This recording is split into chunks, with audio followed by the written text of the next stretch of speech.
Hey everyone, this is Beth Barling from Beth Barling Wellness. I wanted to hop on today and talk a little bit about silence. So in our collective, the Soul Magic Garden, which is yoga, spirit work, astrology, and meditation, we, in October of 2020, we have themed it magic. Celebrating how thin the veil is. So really just not only celebrating that, but taking advantage of how thin the veil is this year and connecting with our ascended masters, gods and goddesses, our higher power, the divine, the creator, our angels, whatever shows up for you to empower you, support you, and sort of allow you to celebrate amidst chaos. Life is a celebration. It's a gift. So being alive, being on this earthbound experience is something to celebrate. So, long story short, we are doing Sige in week 2, October week 2 of the Soul Magic Garden. So Sige is the Gnostic Goddess of Silence. So she is, let me make sure I get this correct. She is the mother of all. She exists before anything else. She is the true feminine within all of us. Her partner, Proarch, was the original masculine, and together they birth will and thought. So Sige is this gorgeous, restful silence, darkness, contemplation, inaction, this, the original, the core aspects of what the divine feminine means, what the feminine means. And to connect with Sige, you only need to go into your own inner silence and let your inner wisdom step forth. So this is how she wants you to connect with her. So Sige, obviously, Sige is about meditation. It's about retracting from the noise, retracting from the visuals, retracting from all of our senses and going inward and sort of engaging in that silent, quiet meditation. So silent meditation is often is this gorgeous experience of nothing, this gorgeous experience of the void coming into that womb space, and oftentimes is a little difficult to get to. So I wanted to talk about a few ways you can embody silence, truly embody silence, and what that means for you. So a couple of ways. One way is to chant. And I know that sounds oxymoronical, but chanting is a gorgeous way to tune all of your attention into one thing, into one space. So if we're chanting, and you can chant anything, you can chant in English, you can chant in ancient Sanskrit, you can chant in Aramaic, whatever gorgeous chants you have found, to bring all of your focus and attention from all over the place, and even the mind space, and bring it to the words that you're saying. So what's really nice about chanting is not only does it quiet the mind and bring your focus and attention to one space, but you are also saying something over and over and over again, which helps us to embody and embrace that concept, which is why it's, I think, gorgeous to chant in Latin, chant in whatever language means something to you, but also to chant in your original language, your native tongue, so that you can really embody and embrace what you're saying. So chanting I am, chanting so hum is a beautiful chant, and it just is I am over and over and over again. And the magnificence of that chant, just my right to be here, my right to exist, my right to speak my truth, my right to love, all of those rights are in that space, that core I am real. So hum is a gorgeous way to chant, a gorgeous chant to have. So hum is I am in Sanskrit. So chanting is a wonderful way to quiet the mind and step into silence.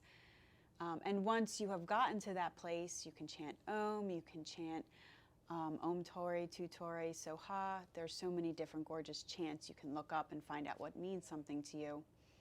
Once you've come into a place where you are completely detached, and you'll know that space, well, because you'll be heavy. You'll almost feel exhausted but not tired. You feel very heavy and grounded, and the mind activity, all of this up here activity seems to quiet. allowing you to come into that silence. You can just release your chant and be and just exist in that silent space that you created. Another way I like to create silence is to do a brain dump. So this is one of my favorite things to do. So my mind is always running, always running. I'm always thinking, about what I need to take care of, what I need to do next. And I know just from practice that this is, it's not something that you can keep up all the time. We have to silence our minds. And once we silence our minds, we'll talk a little bit about the benefits of being silent. But if you do have a mind that's always moving, the monkey mind, I've heard it called, a great way to counteract this is to do brain dump journaling. So just taking a piece of paper and just writing down all the things that bother you, and be vulnerable, be real. Know that you can light this piece of paper safely outside on fire, and no one will ever read what you're saying. You can complain about your sister, you can complain about your mother, you can complain about your job, you can complain about your children, you can complain about your spouse, you can complain about anything you want to on this piece of paper. Anything that's up in this mind that's running on an endless loop, we can write onto this piece of paper. Anything you're angry about, anything you're sad about, anything you're scared about, anything that is playing over and over and over again in your mind, you can dump this onto a piece of paper, take it outside, and safely in some kind of safe container, maybe a fire pit, light this piece of paper on fire and be done with these emotions. But what's nice about this brain dump journaling exercise is that you're able to take everything from the mind and put it on something tangible, getting it out of the mind and making it real. Another great way to do this that you don't need to burn is making a list of things you have to do. So if you're worried and you can't sit still and you can't be silent, just taking what's in the mind that you know you need to do and writing it on a list, creating a list of things you need to do. And that way, you don't have to constantly have this movie, this endless loop playing in the mind. You can have a piece of paper with all of the things you need to get done. You can write down on a piece of paper all the things you're angry about, all the things you're scared of, all the things you're worried about, all the things that keep you up at night, all the things that keep that mind busy. Write all of it down. Just write and write and write and write, and no one's going to see it. This is just for you. So these are great ways to calm the mind, knowing that you've gotten all of your frustrations out and on a piece of paper. And also in this activity, you may find that you're not able to, there's something else. There's something you need to unpack. There's something that you need to dig deep into to figure out why. So there's more constructive journaling with heavier things that are weighing us down. But again, doing what we can to move to a place of silence helps us to cultivate and create space and availability for those types of activities.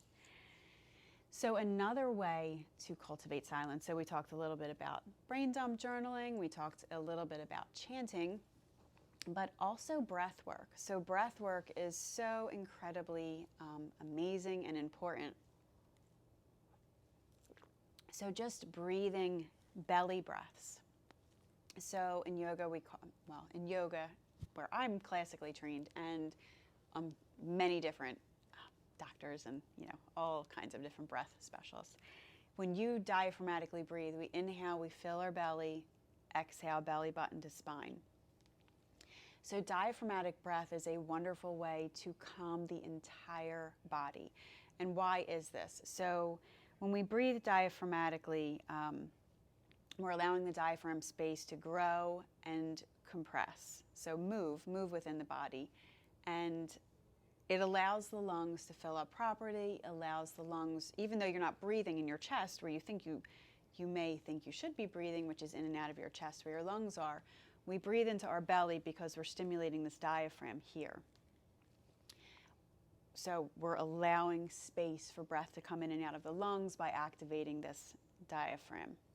We also have our vagus nerve here. And when you breathe diaphragmatically, you are stimulating this vagus nerve in such a way that it cultivates a sense of calm, a sense of peace. which is different than breathing in and out of our chest, which is how we cultivate fight or flight mode. And fight or flight has, a very specific time and place in our life, like maybe if you're getting chased by a bear, or, something's urgent and you are breathing in and out of your chest. I find that most people that I encounter in yoga classes don't breathe in and out of their belly. We are always in fight or flight mode. So if you're not paying attention to your breath, you may notice, if you pay attention to your breath today, that you do naturally breathe in and out of your chest. And know that when you do this, you're creating this fight or flight mode. So your adrenaline, all of the different functions of your body are supporting this fight or flight, which is creating exhaustion, creating tension, creating stress. So when we breathe in and out of our belly, this creates calm and peace. And even in situations where you might be confronted with something where you want to start breathing in and out of your chest, if you consciously move the breath down to diaphragmatic breathing, where we breathe in and out of our belly, you're cultivating this calm, you're cultivating this relaxed, you're telling the body, I am calm, I am at peace. And it's from this space that we're able to make rational decisions, make rational suggestions, behave rationally, and behaving the way that we decide we should be behaving, not a fight or flight response type situation. One good example of this is I have somebody very close to me that I love who has panic attacks on planes. And it's not about flying so much as it is about being in a small enclosed space. So often at some point during our flights, he will start to I can see him shutting down completely and becoming panicked. So when we started, as an alternate to medicine, we started doing belly breaths together. So we started inhaling to fill the belly, exhale belly button to spine, and just consciously and intentionally breathing to calm the entire body down. And that actually has been better for him than his medicine has been in the past. So how does this help you to become silent? Well, if the body thinks that there is no threat, if the body thinks that we are at peace, if we have told the body we're at peace by breathing intentionally, inhaling and exhaling with the belly, then the mind can relax as well. So that's another step to cultivating the silent mind. There are a lot of different ways to engage in meditation, a lot of classical ways to engage in meditation, a lot of different schools of thought, Buddhist and Hindu and any different culture and that supports meditation. Prayer is even a way. So in our Western world, in any Western in Western religions, oftentimes meditation is prayer, is sitting down and connecting with the divine. Meditation is sitting down, and all of these things have so many different meanings. But meditation could be a moment for you to connect with your higher power, to honor a higher power, to honor your higher self. So when I meditate, a lot of times it is about getting in touch with my higher self, my inner divinity. And prayer is, in essence, the same kind of concept. We are connecting with our higher power. We're connecting with our higher self. So we're going inside, we're closing our eyes, and we are releasing, we're surrendering. So prayer is a really wonderful way to surrender the endless mind loops that are happening in our brains. It's a great way to feel safe, secure, and allow yourself to be vulnerable enough to be completely silent and released. So prayer is a gorgeous way to move into silent meditation as well. And speaking of vulnerable, no matter, one thing I always recommend is protection. So protection, if we are moving into a silent space, maybe just setting the intention to release anything from your body. So setting the intention to release any emotion that's not yours, any thoughts that aren't yours, any not self behavior, anything that doesn't support us. So oftentimes before I go into a silent meditation, I will release. I will literally do this type of motion to move things out of the body that no longer belong, that don't belong to me. Things that I don't need to worry about, but are creating some kind of unconscious stir within me.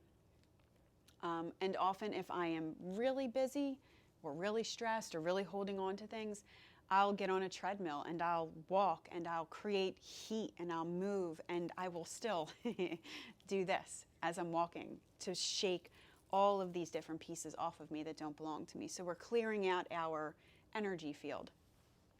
So moving all those things around and getting them out of our space. And I will always call in protection before I go into a meditation, because for me, calling in protection, for me, I call in Archangel Michael, I call in, Sophia, God the Mother, God the Father, however you relate to the divine, whatever your higher power is, whoever your ascended masters are. If you're calling in Isis to hold your hand and ground you and guide you through a silent meditation, I call those energies in to surround me in protection, to surround me in safety, security, and the highest expression of me, the highest expression of good in my life. So all of these different ways, chanting, journaling, whether it's brain dump journaling or writing things down to get them off of your mind, clearing your energetic field, just physically with intention, clearing your energetic field, breath work, using the breath appropriately. And as far as pranayama goes, which is breath work in yoga, that's the Sanskrit word for breath work, there are specific types of breathing exercises you can use to specifically calm the mind. One of my favorites is bumblebee breath, and I have that on my channel if you guys want to go back and just check that out. But all of these different tools can help us to move into a place of silent meditation. And you may find some days you need these tools, some days you don't need these tools. And that's perfectly fine, because every day is a new journey. Every day is a new space for us to exist in. So finding silence. So this great goddess Sige, the Gnostic Goddess Sige, silence. What does silence do for us? Well, silence is where we are, without worry, we are without plans, we are without words, we are completely silent. And when I work with Sige, my meditations are, I move completely internal when I work with silence. And I find myself almost at a pitch black beach. And this can show up as anything for you, but I keep moving internal until that beach is darker and the waters are stiller, almost to a place of nothing. So this nothing, this void, I move into this space. And what's nice about this space is you're moving into inner space. It's a place within you that the world cannot get to. It is only for you. It is this gorgeous inner space of silence. It is, from a programming perspective, your binary code, that zero, that nothing space within us. And it's forever spiraling into that gorgeousness of who you are and magnificence and all of those pieces, but just spiraling into that silence, that core, that void. And when you're here, there's no action, there's no plans, there's no worrying, there's no thinking, you just exist. That's why So Hum is a gorgeous way to come into this, because you just are. You're just here. You're just in this silence, this stillness, this nothing, this solitude. So you are safe. You are within your own space. You are really connected to your higher self.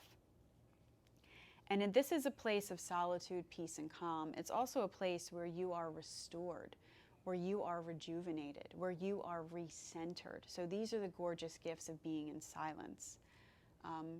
And from silence, all things are created. From silence, we find inspiration. From silence, we find our power. From silence, we find our direction. From silence, we find our inner wisdom, because the Sige and Pro-Arch, they birth thought and will. But it's also important to know that wisdom was birthed of Sige. So wisdom, all the wisdom of the world came from Sige, which, if you tune into this and you embrace and embody this concept, perhaps what this means is that all of our wisdom comes from this place of silence. Everything comes from this place of silence. So I invite you to honor times in your life where you just knew something was right.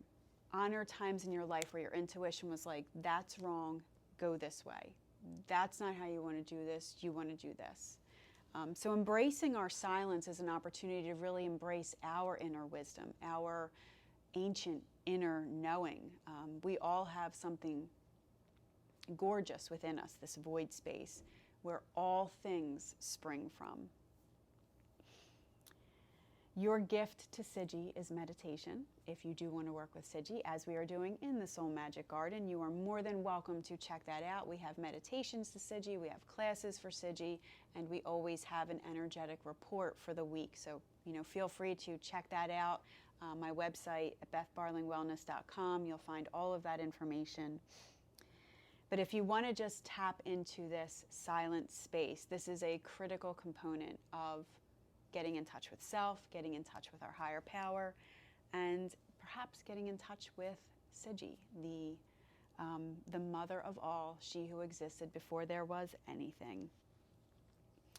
And if you are ever second guessing what you find when you are in an internal and inner space, a meditation, remember that you can always just place your hand on your heart, this seat of love, divine compassion, and gratitude. Take a few breaths and ask your heart if your direction is correct, or if you need to be redirected, and your heart will tell you right away. Yes or no questions are a great way to start communicating with your heart, but remember that our divine heart is the seat of our higher self. So this is where we can check in what the guidance that we're getting from within. So I invite you to embrace silence. I invite you to embrace meditation. These are just the tools that I use. There are so many schools of thought to help you to get into a gorgeous silent meditation. And one more note on the topic of silence. Perhaps one of the things that you can consider, contemplation as part of being in this darkness, in this silence, is when is it better not to speak? When is it better not to answer? When is it better not to decide? When is it better not to intervene? When is it better to step back and not engage? So silence is that choice that we always have to not move into the external world. Maybe we're waiting. Maybe you have no business being involved in certain things. And then, of course, there's times for action as well. So give and take, inhale, exhale. Remember that we are always available. There's always a choice, and the choice to be silent is always available. So I wish you all beautiful meditations, beautiful moments with silence, and especially now where the veil is so thin, I think it's so gorgeously easy to, in a protected and safe space, move internal and check in with our higher selves. What are we supposed to be bringing into chaos? How can we move this gorgeous stillness into the world so that we can all celebrate our gorgeous silence and stillness? Thank you for tuning in. See you guys soon.